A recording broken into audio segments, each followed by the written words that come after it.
Bonjour chers téléspectateurs et téléspectatrices de Women First TV, bienvenue dans cette émission où nous parlons culture et plus précisément du cinéma, bien sûr. Donc aujourd'hui nous parlons de ce long métrage, Le Mouton de Sada, et je suis avec Khadija Aïdara, productrice exécutive du film Le Mouton de Sada. Bonjour Khadija. Bonjour Maïtana. Merci d'avoir accepté l'invitation. Je vous en prie.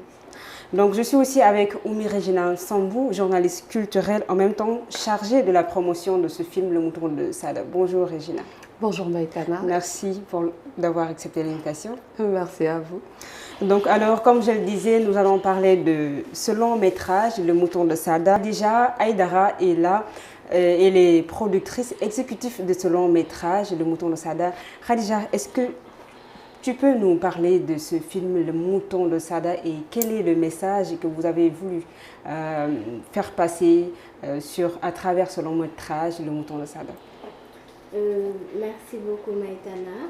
Voilà, je suis Khadija Mafou Aïdara, productrice exécutive du film, et je fais partie du groupe Lidelcom dirigé par Tabara Lewen, qui est la productrice déléguée de ce projet de long métrage. En fait, Le Mouton de Sada, c'est une idée de Pape Bounamlepi, c'est un réalisateur sénégalais sorti de l'école ciné-banlieue. Donc il est venu nous voir 5 ans auparavant avec l'idée de ce film et nous a proposé de le produire.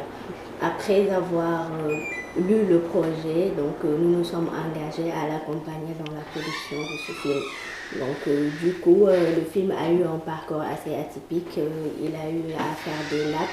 Donc, phase de développement. Après cela, en 2021, nous avons commencé la production de ce film, voilà, jusqu'à finir en 2022, où il a eu à faire son avant-première mondiale à FESPACO, où il a également reçu la mention spéciale du jury. Voilà.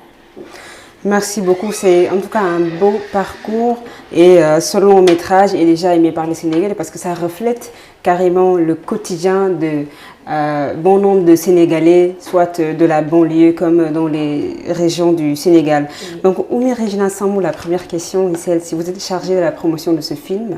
Donc quelle date peut-on retenir et quelles sont les communications que vous avez mis en place, élaborées pour que les Sénégalais ou même l'Afrique peut, je vais dire, adopter ce long métrage? Merci Maïtana, vous remercier d'abord pour l'invitation et saluer aussi tous ceux qui nous suivent sur Women First.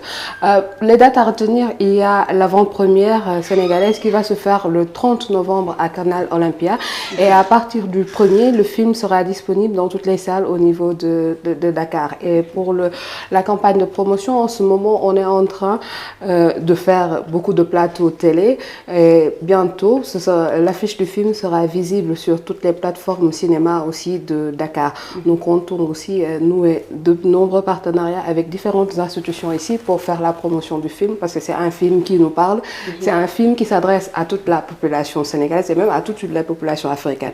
J'ai l'habitude de dire que dans les pays occidentaux, nous avons l'habitude, quand c'est Noël, de voir des films de Noël qui rappellent la magie de Noël, alors que nous, par exemple, on sait que l'une des célébrations religieuses les plus importantes, c'est la Tabaski. Mais nous n'avons pas de film qui nous parle de la Tabaski. Et Le Mouton de Sada, je pense que ce sera le premier, et je pense que ce sera le premier d'une longue série de films que nous pourrons aller voir au cinéma en famille. Et c'est vraiment ça aussi l'atout charme du Mouton de Sada. C'est un film qu'on peut regarder tous ensemble de 3 à 80 ans. Voilà. En tout cas, c'est intéressant, et nous l'espérons aussi qu'il y aura aussi d'autres films qui vont refléter nos réalités et qu'on pourra aussi regarder en famille pour, je veux dire, commémorer ces instants, même ces fêtes religieuses qui marquent nos quotidiens. Avant de poursuivre cette émission, nous allons regarder la bande-annonce de ce long métrage, Le Mouton de Sada. À tout de suite.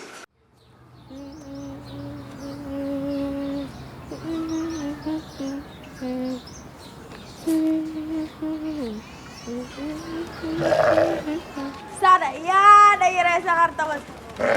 Waaw. bu xarit yi naan dangay rey xarit tabaski. waaw moom laay rey. Sada xoolal man dinaa def lu ma mën ba sa papa du rey xar bi. waaye dama bëgg nga xam ne léegi nekkatuloo xale magum jëmm nga ndax am nga juróom-ñeenti at kon da nga war a xam ne xar mi jënduma ko ngir yow.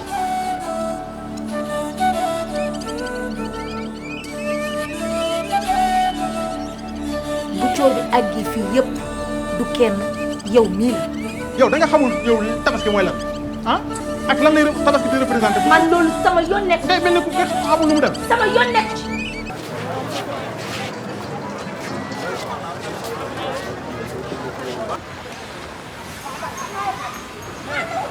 Sada daal moo jékki-jékki dem mënuma laa wax Sada fii la dugg foo xalaat rek xalaat naa ko. doo bàyyi parce que. Sama xar. Sama xar.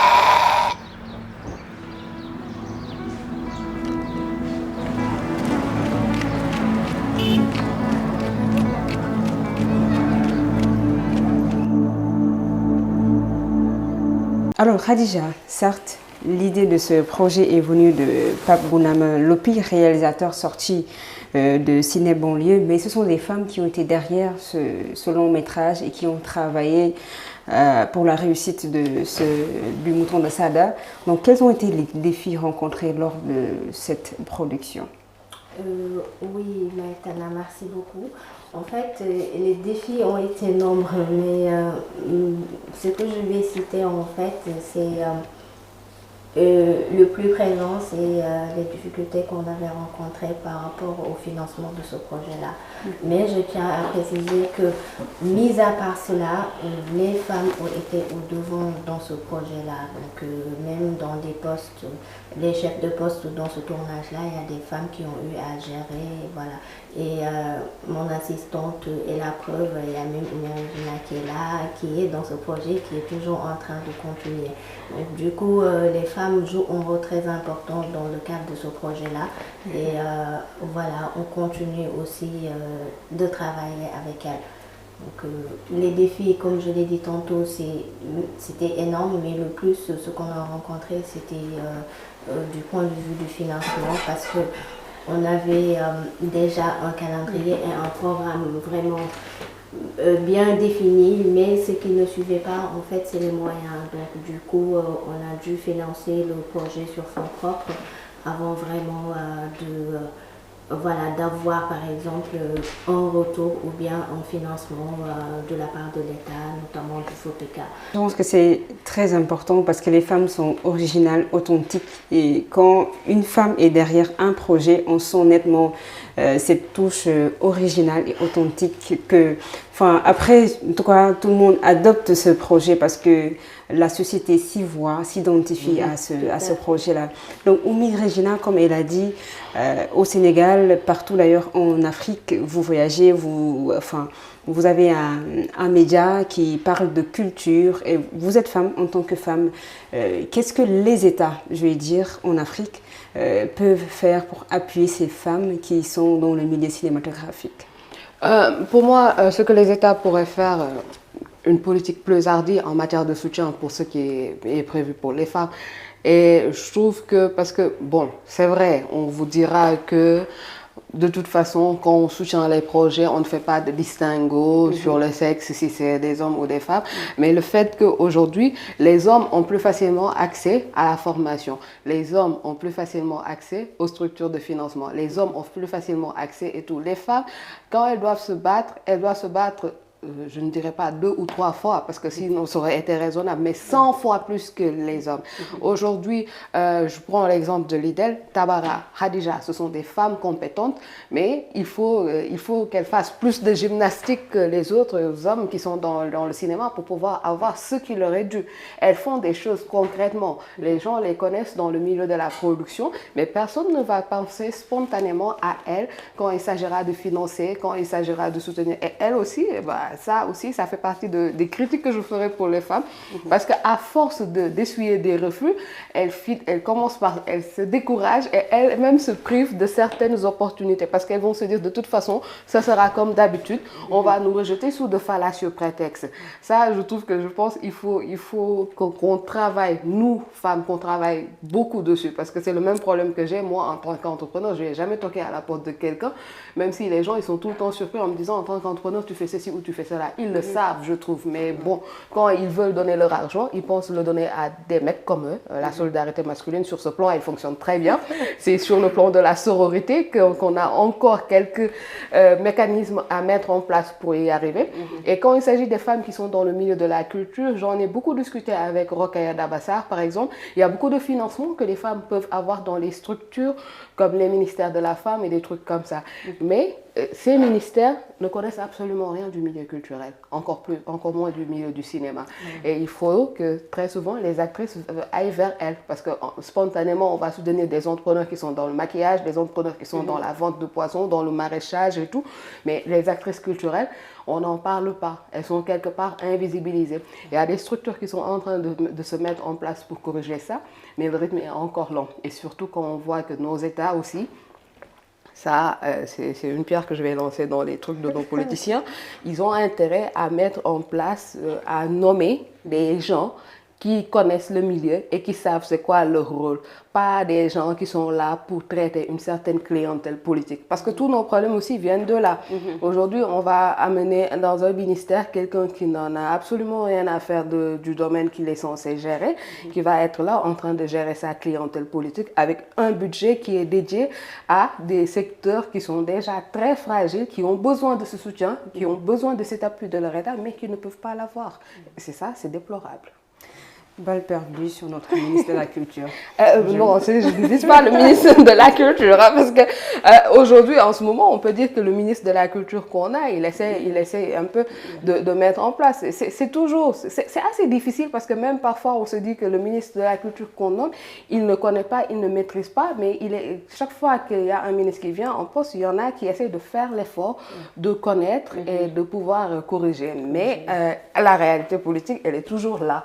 Et c'est pour ça, il faut vraiment qu'on change ça, que le président qui est nommé, parce que pour moi c'est le président le coupable, celui qui est nommé, qu'il sache quand il nomme des gens, qu'il leur demande des résultats sur le secteur qu'il les a nommés, mais pas sur la mobilisation politique. Déjà un long métrage, Le Mouton de Sada, combien ça vous a coûté?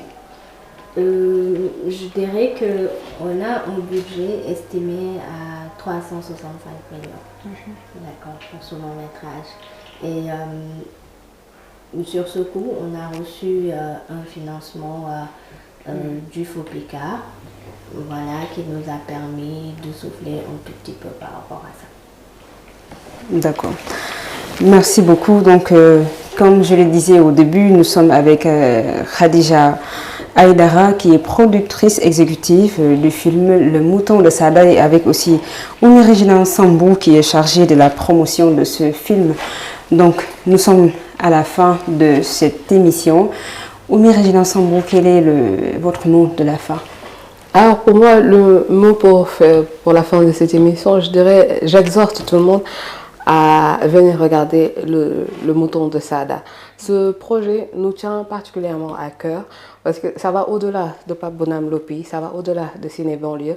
On trouve que c'est l'occasion de rendre un hommage mérité à un homme, Monsieur Aziz Boye, d'une générosité légendaire. C'était un de nos professeurs à l'ESAC. Je me rappelle qu'on lui disait qu'on ne pouvait pas sécher ses cours parce qu'il était tellement gentil, tellement bienveillant, tellement prêt à aider et tellement il voulait que les jeunes produisent des films que lui, il a quasiment sacrifié toute sa vie, sacrifié tous ses biens pour apprendre aux jeunes Sénégalais ce qu'est le cinéma à travers des initiatives comme Ciné Banlieue, Ciné U4. Aujourd'hui, ce long métrage, c'est le premier long métrage de Pape Bonam Lopi. Ça raconte une histoire qui nous est propre, une histoire dans laquelle quasiment tout le monde va se reconnaître. Je dis l'anecdote de ma mère quand elle m'a dit que la dernière fois, tu peux même pas comprendre à quel point c'est cruel comme quand on tue ton mouton préféré à la table. Parce que c'est comme si tes parents mangeaient ton propre frère. Genre, et toutes les fois que les gens voient la bande-annonce et tout, et je me dis que c'est peut-être l'esprit de Aziz Boye qui est en train de veiller et tout. Et nous devons veiller sur son legs et c'est pour ça que j'appelle tout le monde à venir vraiment au cinéma. Et parce qu'il faut qu'on comprenne aussi que le cinéma, ça a un coût. C'est très cher. On évite de parler des prix parce que très souvent les gens ne comprennent pas. Mais c'est toute une industrie qui fait vivre beaucoup de monde. Et pour que ça marche vraiment, il faut qu'aussi les gens aient l'habitude d'aller au cinéma, de payer leur ticket pour voir les films. Et ce sera à partir du 1er décembre que ce film sera en salle. Et je souhaiterais, moi, que le mouton de Sada batte les records de Baxi Yamba, de Feu Momar Thiam, qui a été, ce film a été le plus gros succès cinématographique du Sénégal. Et je trouve que Mouton de Sada mérite de battre ce record. Et ça, on peut ne le faire qu'avec tous ceux qui suivent, tous ceux qui nous soutiennent. Et je leur dirais que tout le monde aille au cinéma regarder ce film pour la mémoire de Boy. Merci beaucoup, c'est intéressant. Et nous souhaitons aussi donc Khadija Aïdara, quel est votre mot de la fin? Nous sommes pratiquement à la fin de cette émission. Merci maintenant. Le mot de la fin, en fait, avant de le dire, il faudrait que je revienne un peu sur un aspect. Voilà, je voulais, à travers ma voix, remercier tous les techniciens et les acteurs qui ont eu à travailler dans ce film. Ils ont été patients et généreux avec nous parce qu'il y a eu des moments vraiment durs, donc ils nous ont accompagnés. Donc c'est le moment de les rendre hommage et de leur dire un grand merci. Et rendre également hommage à l'un des techniciens qui n'est plus là, qui s'appelle Moudou Moustapha Gueye, Sono, donc voilà, qui n'a pas pu, qui nous a quittés malheureusement au mois de juin dernier. Donc voilà, sa disparition nous a beaucoup affectés, mais nous prions pour son repos éternel. Donc du coup, je remercie tout le monde, toutes les personnes qui nous ont accompagnés dans la réalisation de ce projet. Bon, je vais me répéter tout le temps, mais ça a été vraiment dur et nos parents, nos amis et même